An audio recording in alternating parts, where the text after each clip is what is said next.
Hey, what's up guys? Tyler here with Secure Team. Something has been discovered down on the moon.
So throughout history, UFOs have been sighted by astronauts, astronomers, and civilians in outer space as well as here on the ground.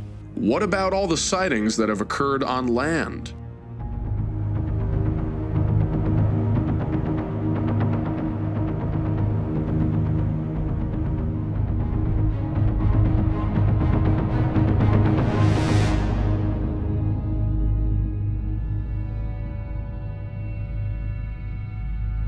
I think there has always been this social stigma that's been attached to people who have been able to record UFOs and actually believe in what they have recorded as something potentially unnatural or not of this earth. Tell me about the first time you noticed something strange in the sky above Dunedoo.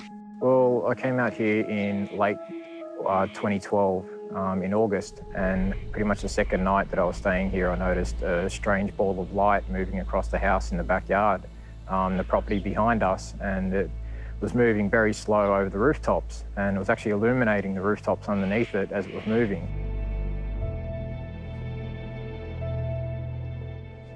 This thing is phenomenal. And it was just highly unusual, and this was around 11 p.m. in the evening.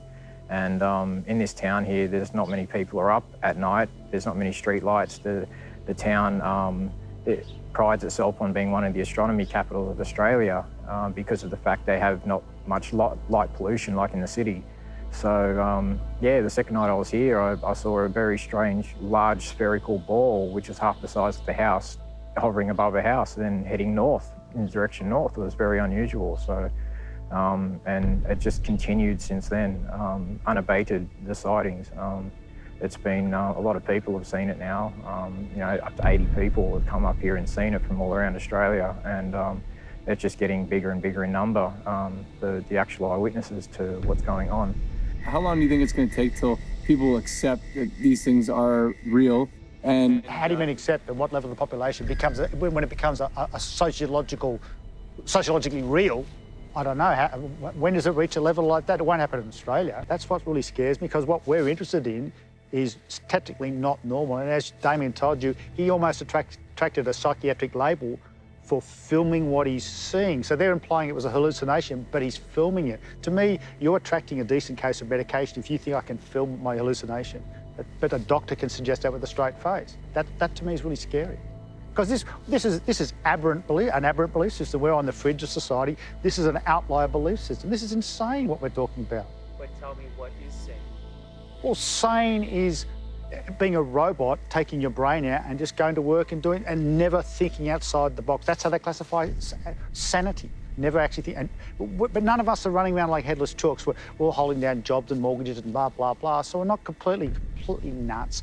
But our belief system is nutty enough to actually look up into the sky. And Damien's made it even more dangerous because he's filming something that's not supposed to exist. While it's been widely discussed that UFOs are of an alien nature, we are starting to realize that many of these may also be man-made.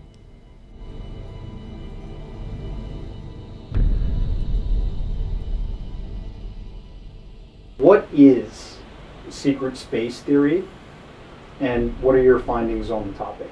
When you talk about secret space theories or secret space ideas, you're really talking about two different things here, and they're both valuable, they're both important.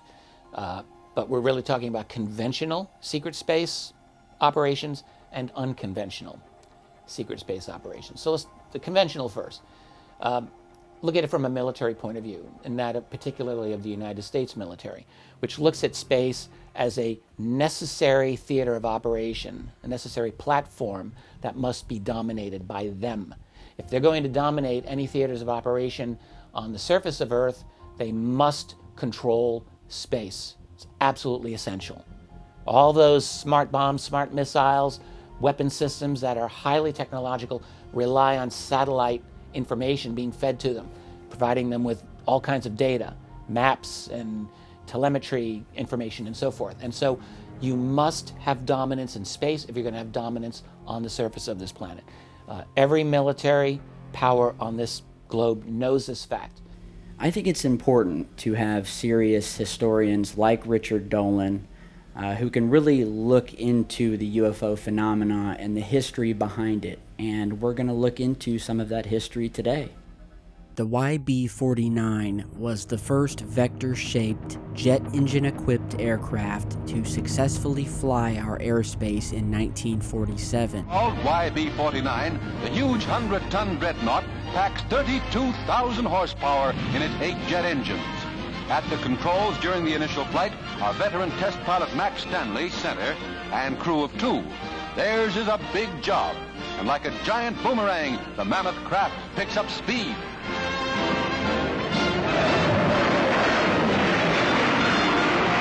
Trailing streams of smoke from its jets, Uncle Sam's latest ace of the atom age passes its test with flying colors.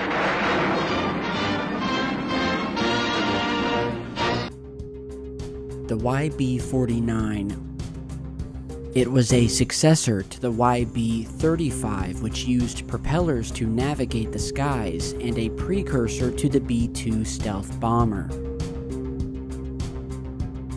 The Convair Kingfish reconnaissance aircraft design was the ultimate result of a series of proposals designed as a replacement for the Lockheed U-2. Kingfish competed with the Lockheed A-12 for the Project Oxcart mission and lost to that design in 1959. The Lockheed HAV Blue was the code name for Lockheed's proof-of-concept demonstrator for a stealth bomber.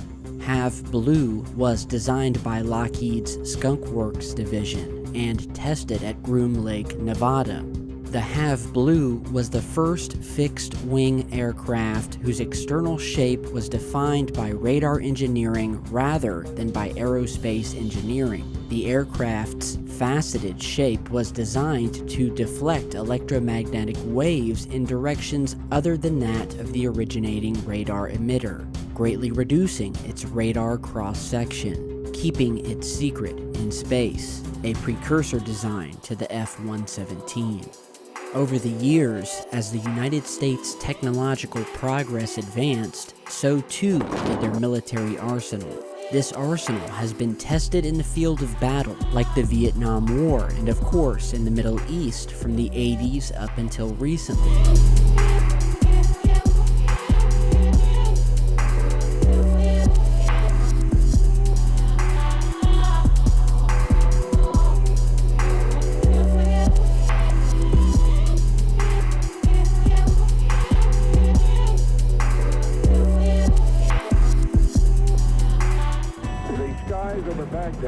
Have been illuminated.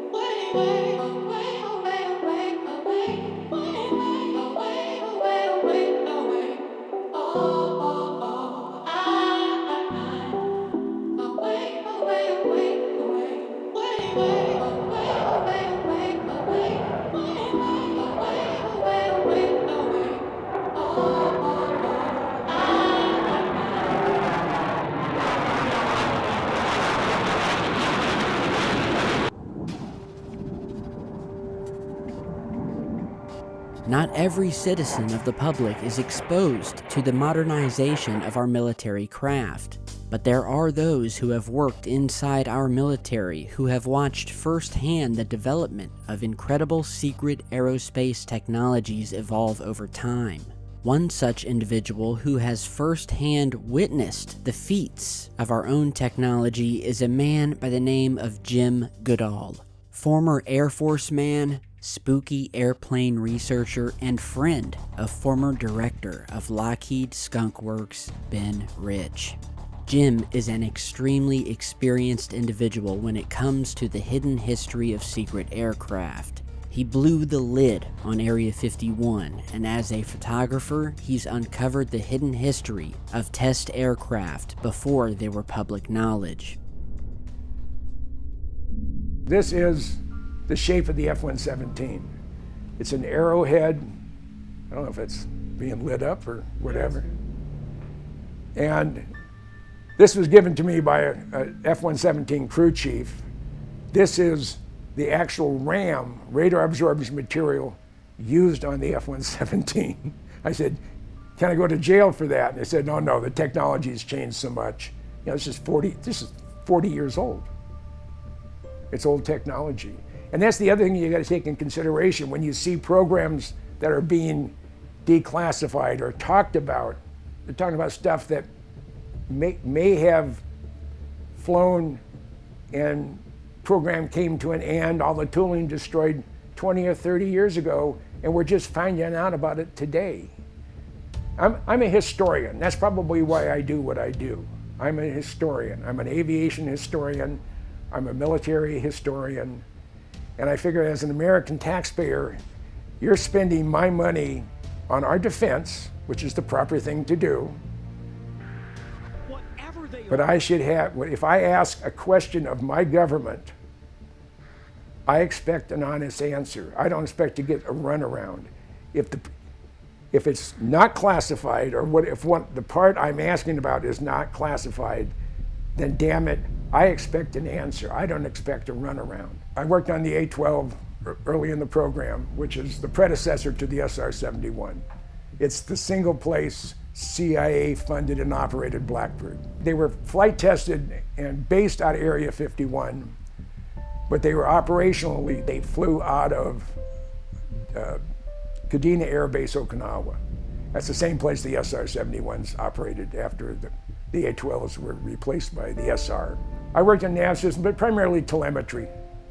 So that's the primary reason I was at Edwards, and one of the reasons I flew into Area 51 is to install some more additional telemetry equipment.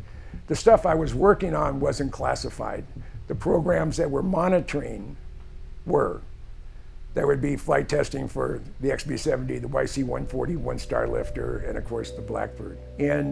On May 30th, 1967, Mel Vavadich flew the first A-12 from Area 51, air refueled twice, and flew from Area 51 in central Nevada to Kadena, Okinawa in 5 hours and 29 minutes. If you're going to take a commercial airliner today, it'll take you 17 or 18 hours for that same flight. Mel was the first guy to fly an operational mission, and that was on May 30th, 1967. When was it unclassified?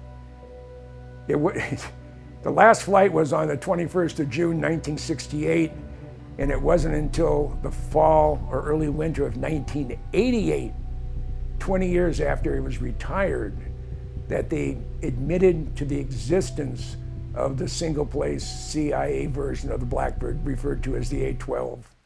So if we go back to the early history of aeronautics and we look at some of the craft that have been created and built by the military industrial contractors over the years, many of them have taken on the shape of a boomerang, a V, or dare I say, a triangle.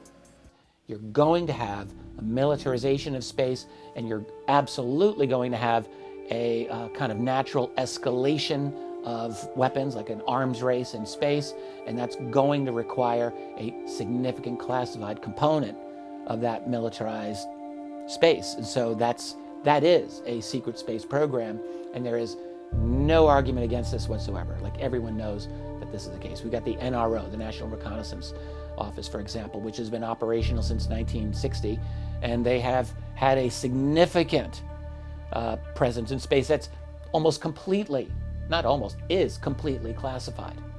We have essentially zero real tangible information about what the NRO is doing, or the most bare bones stuff, that's all. And you've got the Navy, you've got the Air Force, both of which have classified space elements, and now with a unified Space Force, that's all going to be reorganized, but you're going to have massive classified components to all of this. So that's a conventional way to look at a secret space program, and that will incorporate probably some very interesting technology on the satellites in terms of optics, maybe in terms of even their ability to maintain orbit for long periods of time.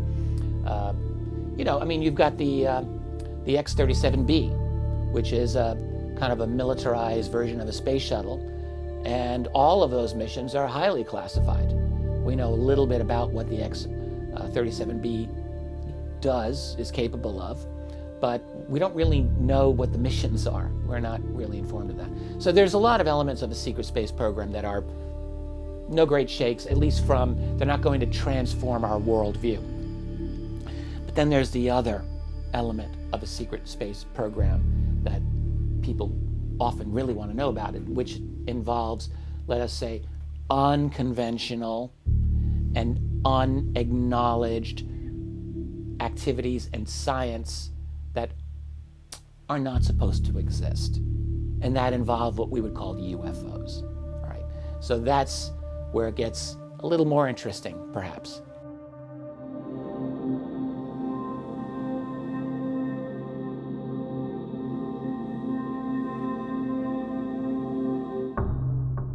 I had a dear friend just pass away.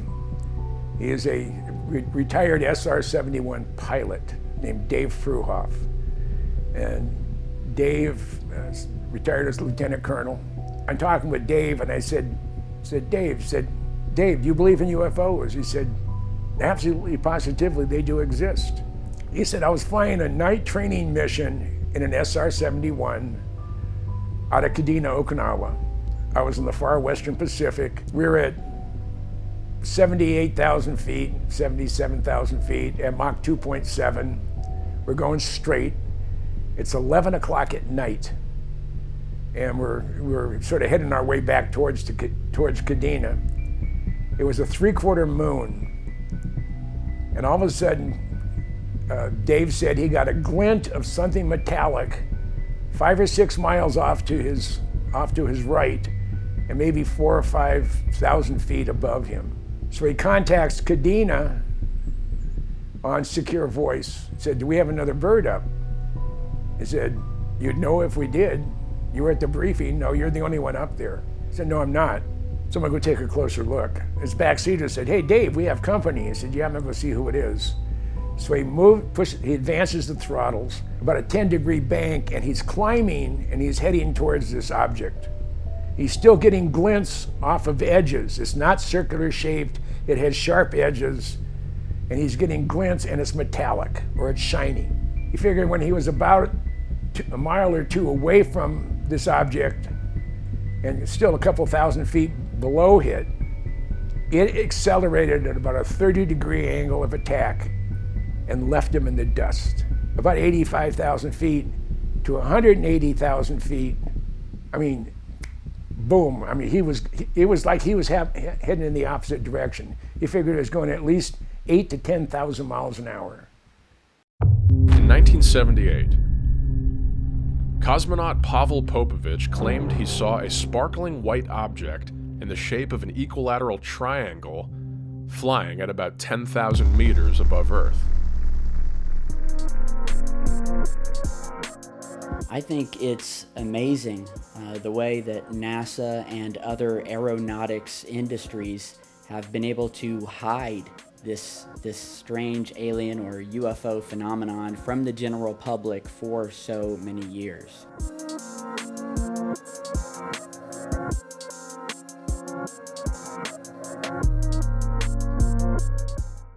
And on that side of it, what I would say is that, you know, we don't have firm authenticated proof. We don't have an admission from the government, from the military, from any of those people that says, yes, there are UFOs out there, or we have constructed a element of our space program to deal with UFOs that are out there. However, what we can say is that there are enough pieces of testimony and evidence and anomalies that have been recorded in Earth orbit that, or beyond, frankly, that strongly indicate to a rational observer that something really odd is going on out there that is not supposed to be happening by any standard of understanding or science that we have. So that's where you start getting into, is there a secret space program that is connected with the UFO phenomenon? And I personally think that the answer to that is there absolutely is. And the real question is, how far does it go? What are the real contours and parameters of this presumably very secret classified space program? And that's where, you know, I don't know anyone who actually knows the full dimensions of how far it goes. In other words, do we have black triangles that can go beyond Earth orbit to a nearby planet or the moon or something like that? I mean, there are people who make this claim. Or do we have replicated alien tech in terms of, you know, like the legendary ARV, the Alien Reproduction Vehicle? Did we actually make that, and has that gone throughout the solar system? But we don't have proof of these things, but we have our stories, and some of them are pretty darn interesting, and some of them are maybe believable to those of us who've looked into it. But we're in an area of what I would say making informed speculation based on genuine knowledge that we have, but we don't have the full picture. So we get some information and, at least at this point, make some inferences and maybe put together some interesting hypotheses about what's going on.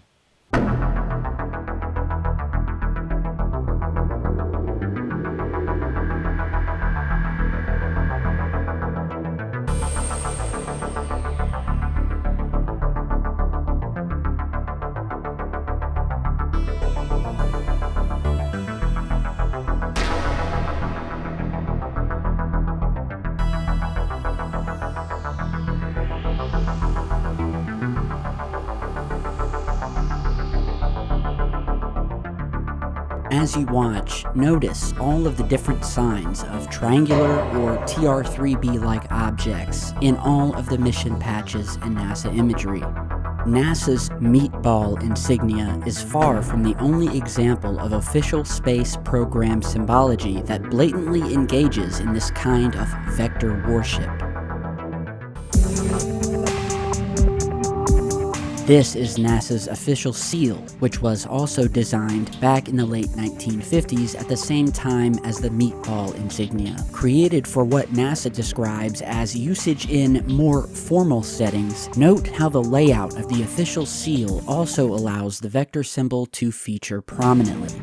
It should be considered very interesting that NASA is by no means the only space agency on Earth that adopted some variation of this vector symbology as a primary element to include in their official insignia and seal designs.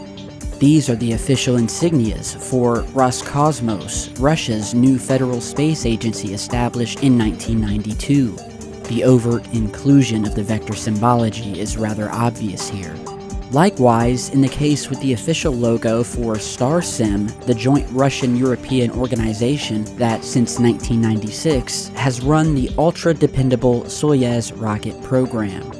Established in 1996, the Chinese National Space Administration and their primary contractors, the Chinese Aerospace Corp, both decided to employ the vector as the main component in the design of their official insignias too. The Japanese Aerospace Exploration Agency also felt it prudent to ensure the vector symbology featured heavily in their design. The official insignia of the Canadian Space Agency made sure to include the requisite vector worship as well, as did the NSPO. The ISRO, India's space research organization, so did the Belgians, the French, and the Swiss.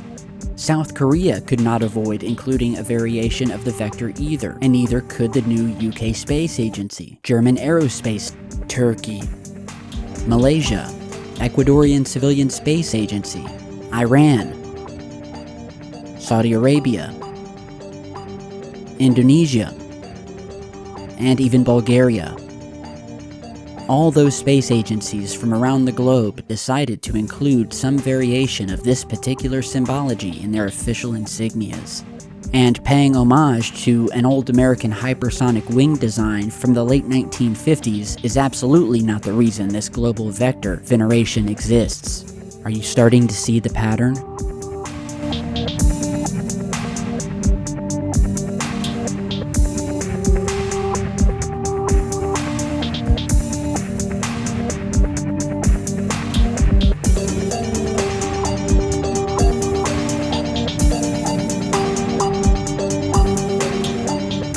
Over the decades, the various manned space programs have also been compelled to find ways of incorporating the vector into the design of their official insignias, seals, logos, and patches. The official patch for Russia's old space station. This is the official insignia for NASA's famed Apollo lunar landing program.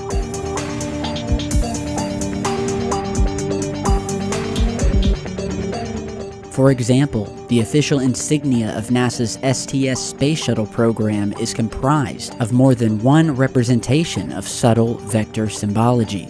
Many of the individual mission-specific patches for the STS program have also incorporated some variation of the vector into their designs. Here are just a few of the many examples.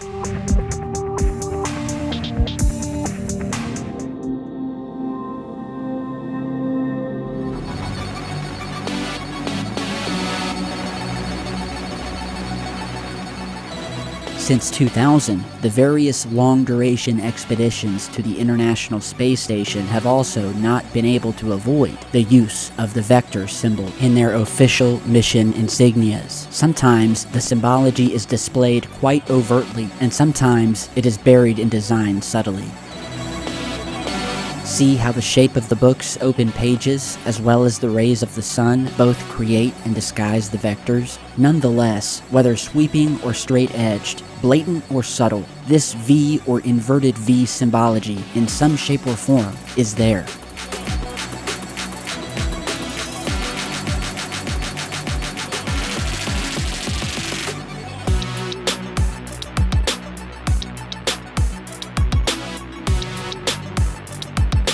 Since their earliest days, NASA has ensured that the vectors served a dominant symbolic role in their manned space project insignias. It should be obvious by now that NASA and virtually every other space agency on Earth have a clear infatuation with this shape. And it is also worth noting that it is not only the civilian space sector that blatantly worships some variation of this vector symbology. In the military realm, the US Department of Defense makes use of this symbology over and over again in their many space-related programs. Again, here are just a few examples.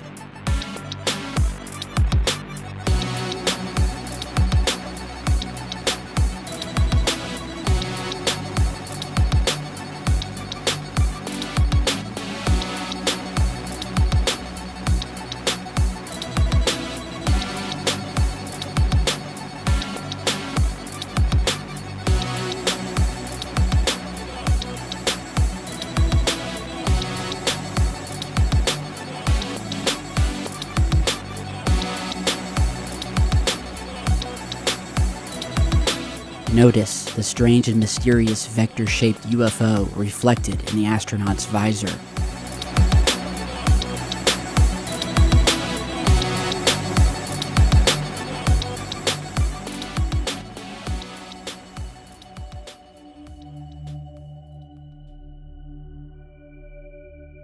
We leave you much that is undone.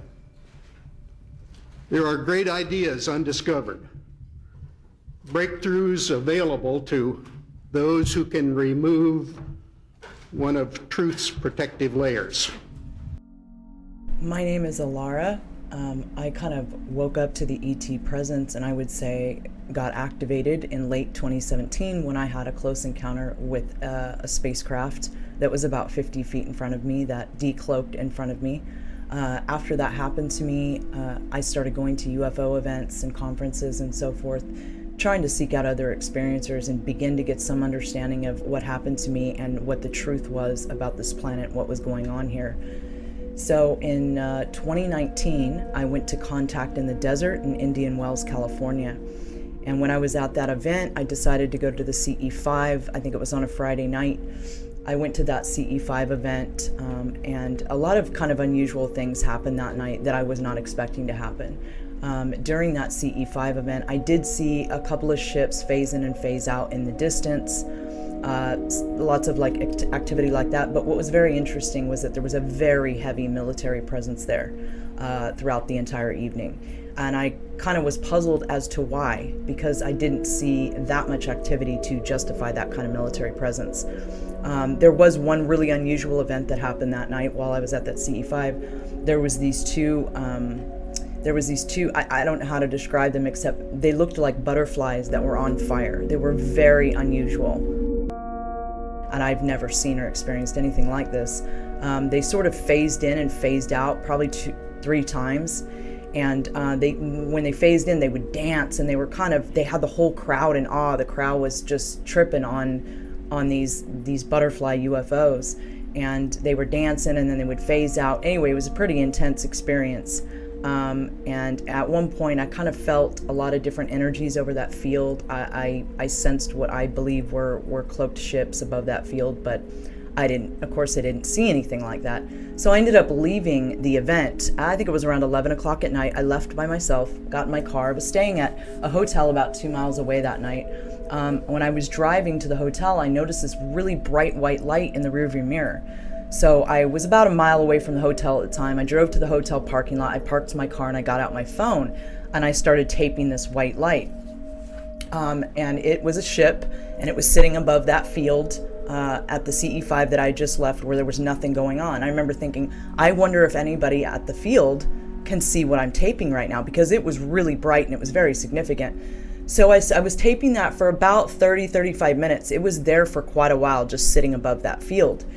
And at a point, I ended up going back into my room and playing the footage back. Well, when I played the footage back, I noticed there was a Tr3b sitting there cloaked above that ship, above the field, the entire time.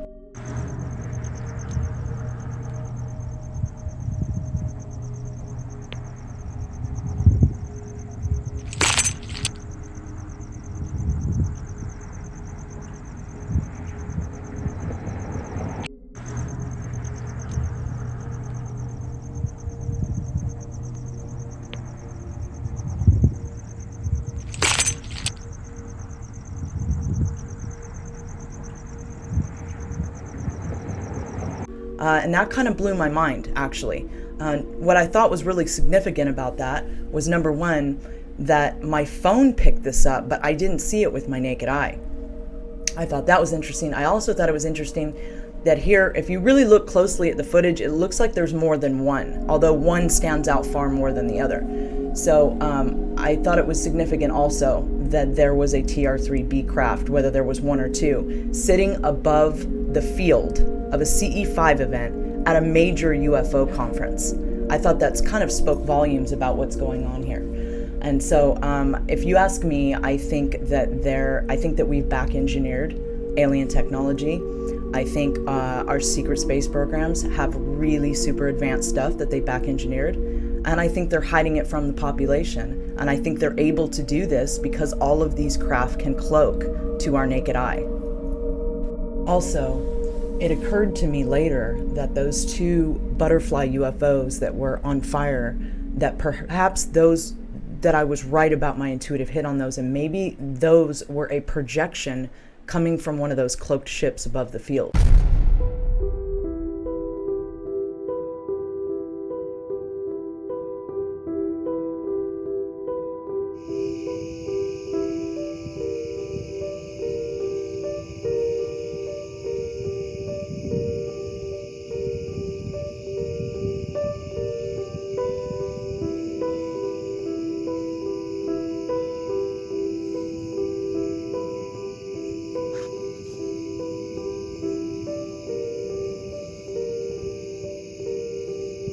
Here we have a clip from a man named Eric that was filmed on September 7th, 2021, of an obvious triangular Tr3b shaped object with 3 distinct lights on each corner. He says that it was captured in northwest Pennsylvania. He said that the object looked longer than others and was very low and has a very low, deep tone that is obvious when the object was going over because of how different it was and sounded compared to other aircraft.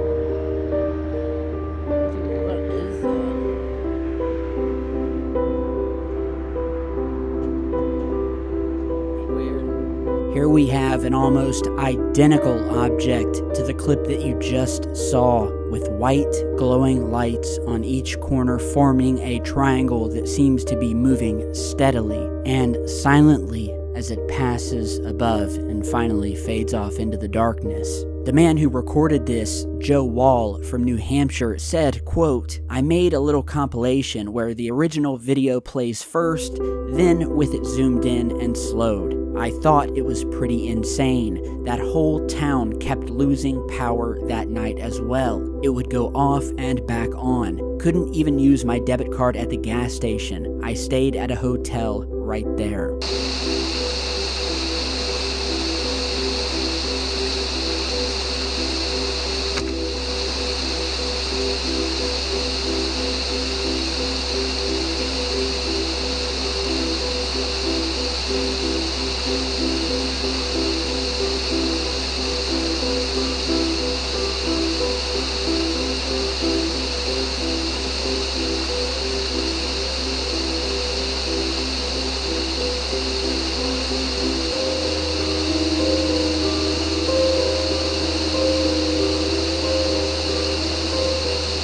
Here's a clip from a man named Mark Klein that was filmed above his home, where he was doing some sky watching and filming in infrared, recording the stars and seeing what he could capture. At first, we see a satellite, as indicated in the video. And then, as indicated with the arrow, we then see a distinct triangular pattern of lights, this time emitting more of a blue tinge, but nonetheless flying in a perfect triangular formation, silently passing overhead with the trees in the foreground. And some of you may be asking, well, why is it that if these are solid triangular craft, are we able to sometimes see stars through them?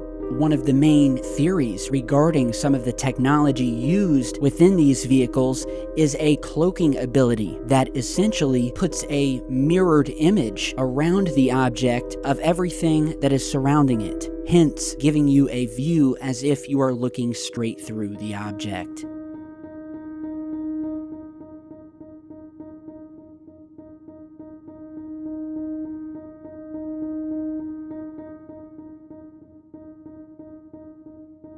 In this amazing clip, we have another object that is extremely similar to one of the earlier clips we showed of another one of these triangular formations of lights moving in a perfect synchronized fashion as if the lights are locked in with one another.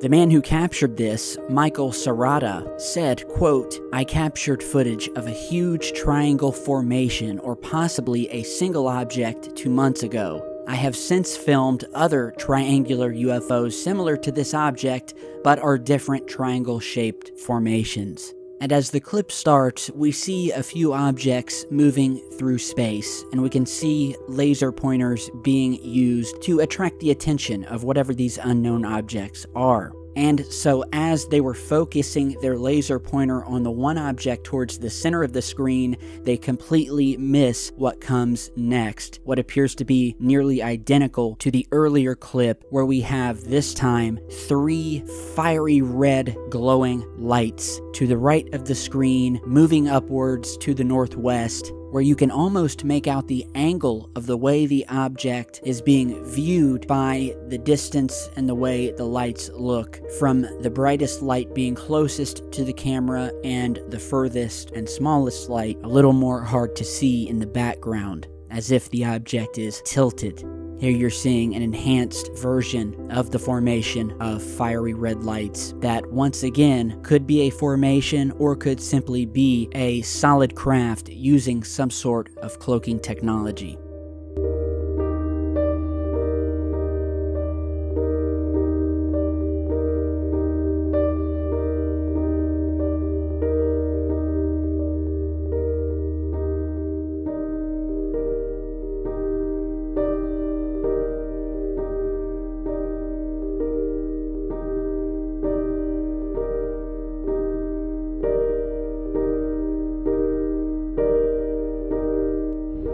Here is a recent clip taken above Shanghai, China in June of 2021, where bystanders on the ground were shocked to see this solid, sharp-edged black triangle sitting silently in the sky, moving slowly through the clouds of Shanghai.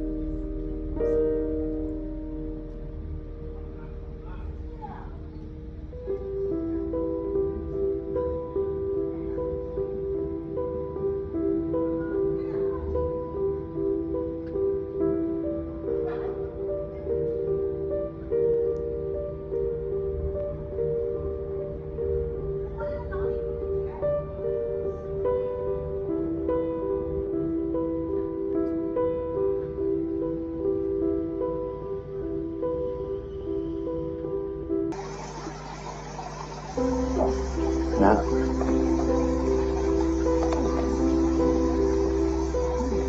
a weird looking thing.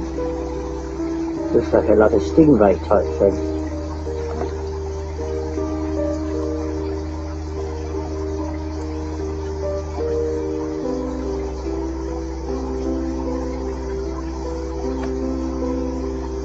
Here we have what the viewer called a stingray-like triangle object that was captured in the skies over England on August 16th, 2021.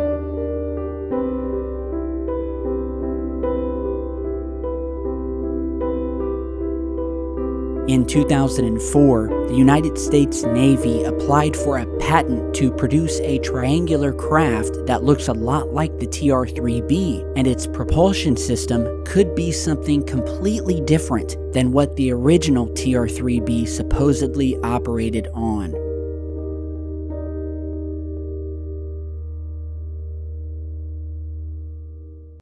My name is Edgar Rachel Fouché. I'm here to speak about secret government technology, reverse engineering of alien artifacts, and the top secret MJ-12 committee. Before I'm through, you'll know exactly what the flying triangle is, the one that's been sighted around the world. It's the most exotic and classified aerospace vehicle that's ever been built. It may be stealthily hovering over Phoenix, Belgium, or your city. The company in question was involved in developing the Tr3b gravity disruption device called the magnetic field disruptor, which is the circular accelerator part of the Tr3b, which I'll go into more detail in a minute. So I'd first learned about Ed Fouché back in 2004. I was just doing some research on anti-gravity, and I found an old presentation called The Case for Anti-Gravity. And right towards the end of that, they had mentioned Ed Fouché and quasicrystals and metamaterials, which I started looking into, found, Ed Fouché's, original presentations from IUFOC in 1998, this idea of rotating mercury plasma engine. And so I started making a couple videos on the physics ideas behind this anti-gravity spinning mercury centrifuge engine and that whole gem theory thing. And that caught the attention of someone who knew Ed Fouché, a guy named Ella McCoy, who had a YouTube channel back in the day, but he put me in touch with Ed Fouché. The rest of this video, although not complete, is a list of man-made advanced propulsion, or as those of us in the know like to call them, alien reproduction vehicles. I'm going to go over a few known examples of these, and how to differentiate between them and actual alien vehicles, those produced and flown by extraterrestrial entities. The first on our list is the Tr3b Flying Triangle, which is the craft we see in the first ever episode of X-Files. This craft was the first ever prototype ARV to use the superfluid anti-gravity centrifuge engine. It looks like they built the engine first and then came up with the aircraft design to build around it to make it fly. If you notice, the fluid is rotated inside of a small semi-spherical container located at the center of the craft. Since the Tr3b uses an accelerator with a small radius, it only succeeds in eliminating 85% of the total weight of the craft. Thus, the rest of the lift is provided by 3 thrusters at each corner of the triangle, similar to the PV-704's use in the Avrocar propulsion drive, only these run on liquid oxyhydrogen. These serve to stabilize and control the flight of the craft, as well as a portion of the lift. Stabilization and direction is a key design problem with craft that utilize a superferrofluid anti-gravity engine. Note the 3 stabilizer units mounted on the underside of these other craft. These are most likely some sort of specialized gyroscopes, but they also could be some sort of wave amplifiers, as Bob Lazar suggests. Either way, their function is more or less the same: stabilization and direction. You can tell by the fact that there are 3 of them. It appears that they also double as tripod landing gear. Brad Sorensen produced this drawing of an ARV, or alien reproduction vehicle. Here are some other photographs of similar craft, which in my opinion are all man-made products of the secret government. To me, the most fascinating vehicle from the Aurora program has been the Tr3b. It's a triangular-shaped vehicle that uses a circular accelerator, as you imagine a circle within a triangle, that rotates a mercury-based plasma at 60,000 revolutions per minute, pressurized at 250,000 atmospheres, and supercooled to 150 degrees Kelvin. I absolutely believe that all the triangular-shaped vehicles that have been spotted belong to the U.S. government. He does come from a background of, intelligence, and he did teach me a lot about, how the intelligence works in the military and how these special access programs and how all the funding and the contracting and all that stuff really works. He did teach me an incredible amount about, how that stuff, really functions behind the scenes. But it also helped me, verify a lot of what he was saying. First off, we asked T.D. Barnes if Bob Lazar ever worked out at Area 51, and his answer was straight out no. And he was former special projects manager out at Area 51 for almost a decade. When I asked him if Ed Fouché, if he could, ask around and tell me if Ed Fouché worked out there, his response back was, I can neither confirm nor deny whether Ed Fouché worked out at Area 51. And that kind of, confirmed it for me when T.D. Barnes said, he can't confirm nor deny whether Ed worked out there. That was like, well, that means he worked out there, you know? What was it about his explanation of the physics of the supposed Tr3b that piqued your interest and made you think, maybe there's something here? The thing that interested me first was that there was a couple different sources talking about this rotating superconductors. Research was just coming out. A lot of that research was being done at NASA at the time and was coming out through American Anti-Gravity around the same time. So we were learning about NASA's research with rotating superconductors, the Russian Podkletnov and his rotating superconductor experiment. And so I thought that there might be some sort of connection between, rotating superconductor anti-gravity research and this idea of a rotating mercury-based plasma. And so I began investigating that connection first, and that's what drew me initially to the propulsion technology side of it. But then the mention of quasi-crystals and metamaterials and all the interesting scientific literature I started finding when I began researching those topics made me instantly realize that, this was, metamaterials are used for invisibility technology. And then I started, realizing all the technology that, all the research that has been done out at Area 51, Project Rainbow and all this other stuff. And I was able to confirm that a lot of those, these materials were in fact, something special, and that, some ordinary staff sergeant from the military knowing about these things, there was something, maybe something more there, because it wasn't something that your average person talked about. In 1998, no, it was virtually unheard of. In fact, a lot of the physics literature, you can't find a lot of metamaterials. You can't find a lot of stuff in the literature on metamaterials or quasi-crystals before 2002. And then Fouché was talking about these things in 1998, nearly 4 years earlier. So that sort of, really made me say, wow, this is something you should be paying attention to and looking deeper into. When I started researching quasi-crystals, I realized that the guy who discovered quasi-crystals, Dan Shechtman, did his postdoc after receiving his degree in material science from Technion University in Israel. He went and did his postdoc at Wright-Patterson, so at the Wright State Materials Command, which is the exact place where we'd expect these sort of alien materials to be, to be present and being analyzed. So I thought that was a very interesting connection, that the scientist who discovered quasi-crystals did some work connected to Wright-Patterson Material Command on icosahedral phase crystals and stuff. So it was quite interesting to learn about that. Then, of course, if you research all the history of metamaterials, you'll find that these were developed pretty much at Area 51. Was a lot of the pioneering research into metamaterials and nuclear magnetic resonance and EMF response.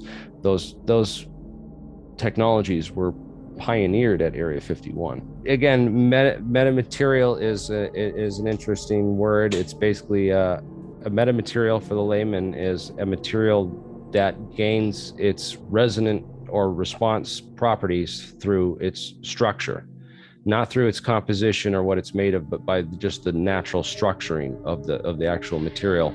So it was discovered that grids, for example, had a different response, or things with sharp edges had a different response than smooth edges and rounded edges, which is why you see all those sharp edges on the F-117 stealth fighter versus the round edges on the fuselage. Then the quasi-crystals, because that was some deep insight into some interesting information, and how he knew about that and how he was aware of those technologies.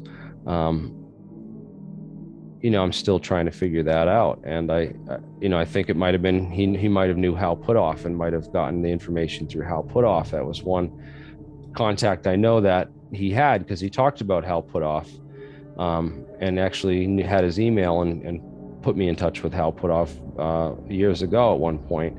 So I know that he had some of these contacts who were into this black world physics stuff.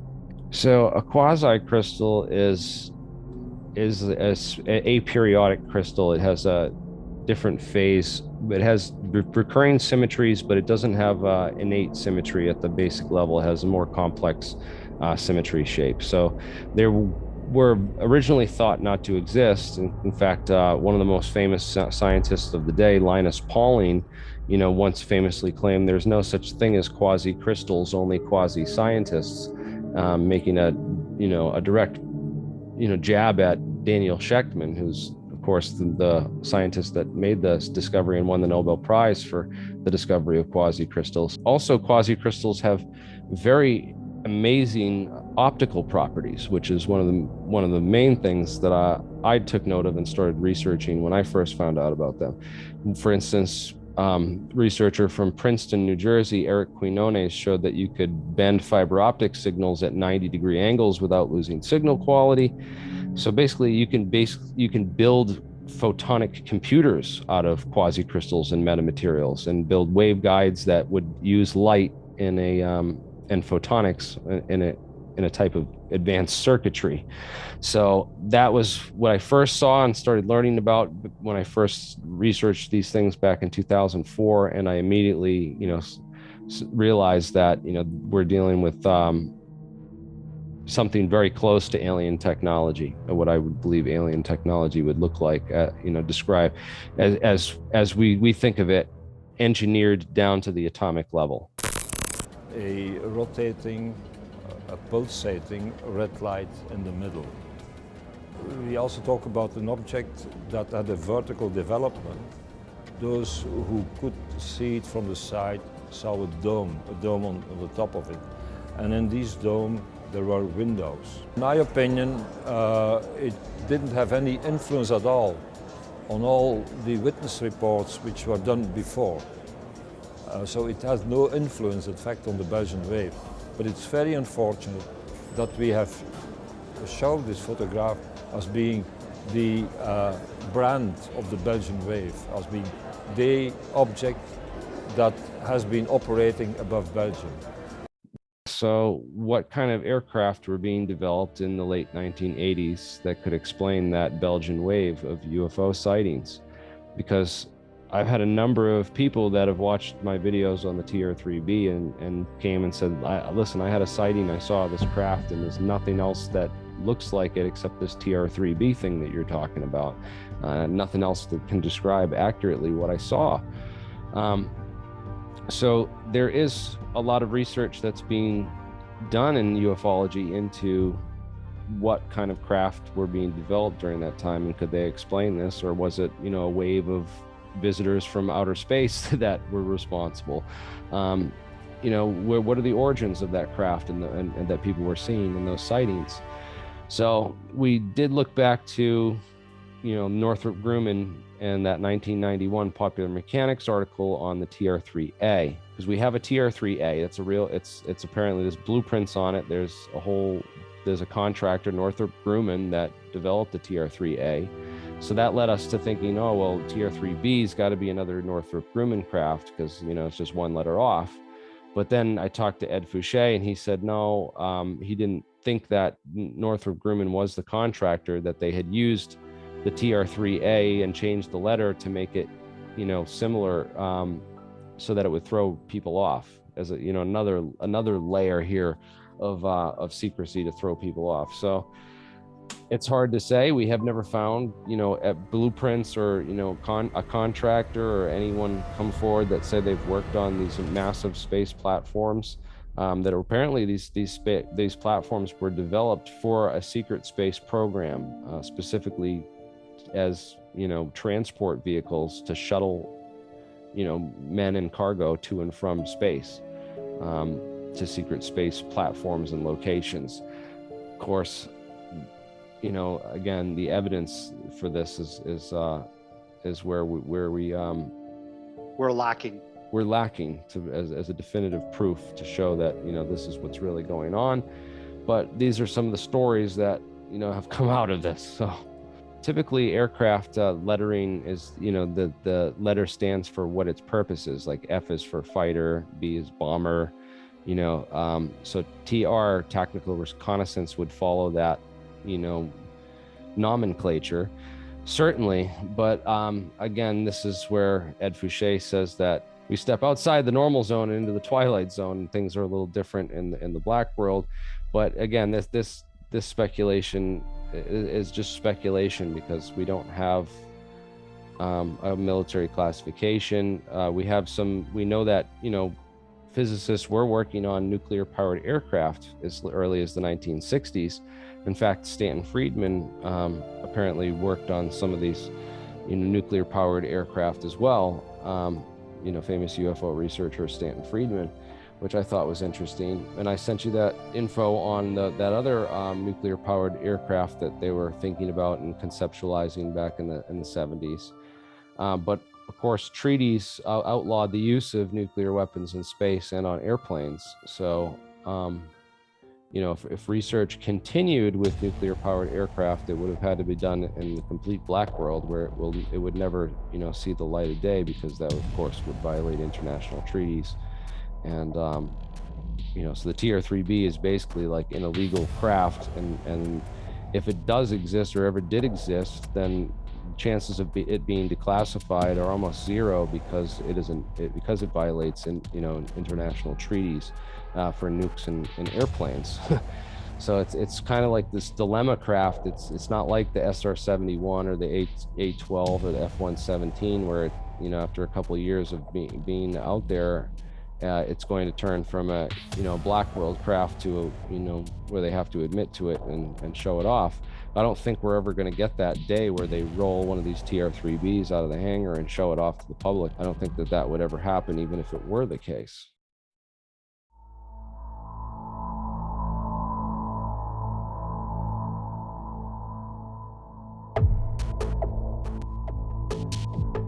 The person who founded and created the Lockheed Skunk Works was Kelly Johnson. His right-hand man was Ben R. Rich. Ben was an aeronautical engineer. He was a thermodynamist. I think he was originally from England. I think I met him at a conference and talked to him and asked him, could I call you? And he was very obliging. And we just started up a conversation, and it grew to the point over 25 years that we spoke approximately once a quarter. If I didn't call him, he called me. According to Ben Rich, we have the ability today to take ET home, which means we have the hardware. We're flying the stuff. It's very possible some of the UFOs that are seen are man-made. Now, John Andrews, in June of '86, John Andrews was with Tester Corporation. They make model airplanes and cars and stuff. And he was a pen pal with Ben. Ben adored John Andrews, and he adored me, because we had a passion for what he had a passion for. And John wrote a letter to Ben Rich, and he said, Ben, I have to ask you a question.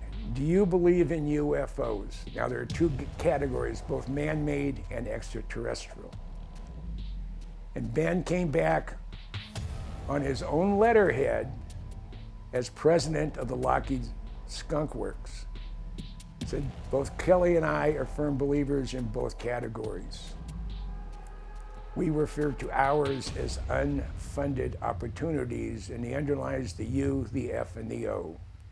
He said, but beware, there are people who will lead you astray and possibly do you harm. Ben told us that we refer to ours as unfunded opportunities. If you didn't fund it, if you didn't have to pay for it, if it was given to you or it crashed and you recovered it, that's an unfunded opportunity. And in 1996, it was a graduate student gathering or convention of aeronautical engineers from UCLA. And their keynote speaker was Ben Rich. And Ben had been retired as president of the Skunk Works. And he's up there talking about what he did for the 40 years he worked with Kelly Johnson. And one of the last things he said, and you can search it on Google or Bing or whatever, it's there. Ben Rich told this audience in 1996, we have the ability to take ET home, but the government won't declassify the information. When Ben Rich was referring to the fact that we had the ability to take ET home, that means we can travel across the universe. I believe he said it because we have recovered crashed UFOs. We have been given UFOs, and we have found abandoned UFOs.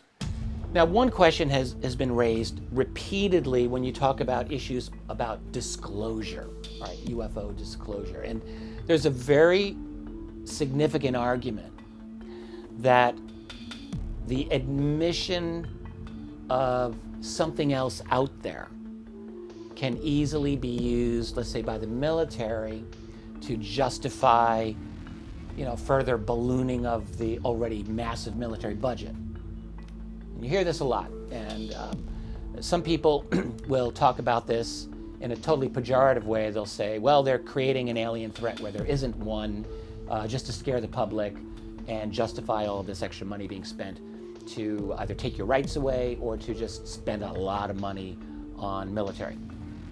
There's another way to look at it, which is that they might play it that way because there is a genuine threat.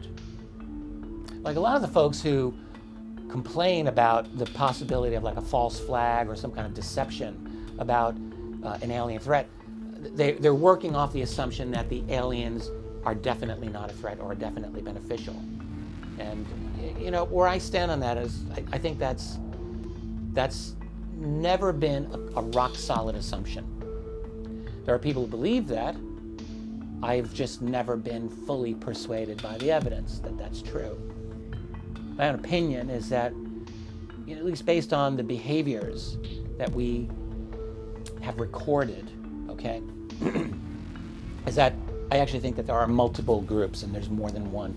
And from the information that we are getting, there's at least reason to think that one of those groups does not have our best interests at heart and may actually be hostile to us. And I've heard this again and again and again. And indeed, when you look at the long history of military engagements with these things, they're not usually initiating overt hostilities, although there have been pilot deaths in connection with UFOs. And some of the engagements do actually seem like they're being hostile, but generally they're just being provocative in one way or another. So at the least you can say there's some kind of trouble out there in paradise between us and at least one group of them. And if you're a military person, look, your job in the military is to defend your nation. That's your job. And if you've got even a potential threat in these other things, you have to, by your duty, you have to recognize that threat and you have to at least have a plan for dealing with it. That's just the reality. So does that mean they're going to go false flagging us or they're going to be legit? And look, I don't know. I don't have every answer here either. But it's not illegitimate, at least, a priori. On the face of it, it's not illegitimate to at least explore the possibility of a threat. That's my position. What attracted you to physics? I taught physics and astronomy here at Nebraska Omaha for 34 years. And during that time, I also taught for 17 summers and for a number of times during the year at Lawrence Livermore National Laboratory in Livermore, California.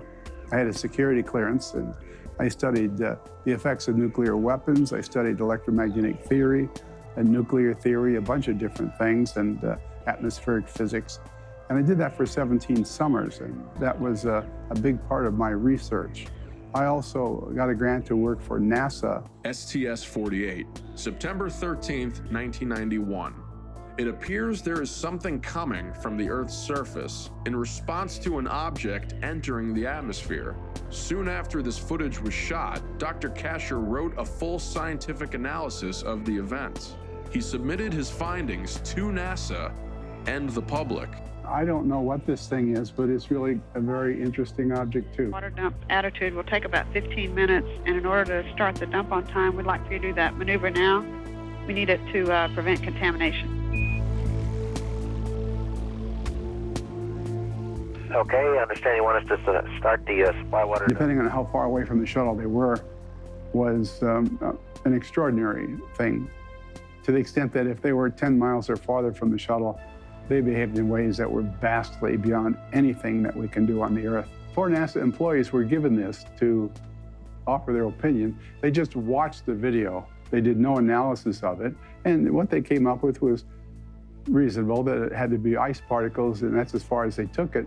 Did not say a single thing about, there were 2 streaks that went up through there, like you might expect from a missile. I was able to rule out at least 5 different proofs that they were not ice particles. And if they weren't, the only other viable option is some kind of spacecraft. And the way it behaved, again, I can't prove how far away it was from the shuttle. If it was a mile away, that's unbelievably close. It's dangerous.